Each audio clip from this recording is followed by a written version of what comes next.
pelos irmãos, pelo testemunho que até hoje o pastor Djalma traz nas vidas.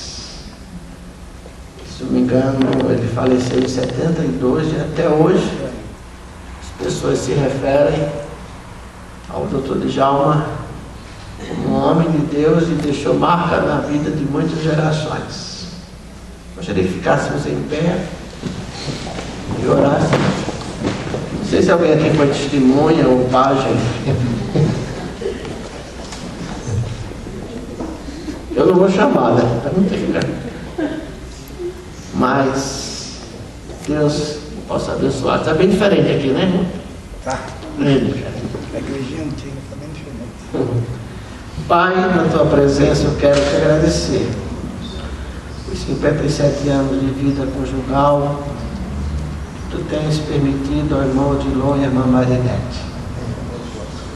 Te agradeço porque, mesmo passado tantos anos, o testemunho do Dr. Djalma ainda é presente nas vidas. Podemos vê-lo guardado na memória de muitos irmãos. Eu oro por estes irmãos. Te agradeço porque aqui foram abençoados. Era um templo antigo,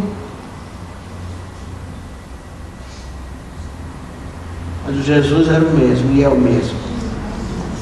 Por isso que tu possas abençoá-los e eu oro em nome de Jesus. Amém. Meus pais também completaram esse mês 57 anos de casado. Daqui eu acho que não tem ninguém daquele tempo. Tem, se eu falar. Não posso entregar a idade do povo, irmão, mas tem. Tem, a Liz Rocha tem. A Fabrício Moraes. Tem ainda. Então, se eu for puxar todas as idades, vou entregar a idade do povo.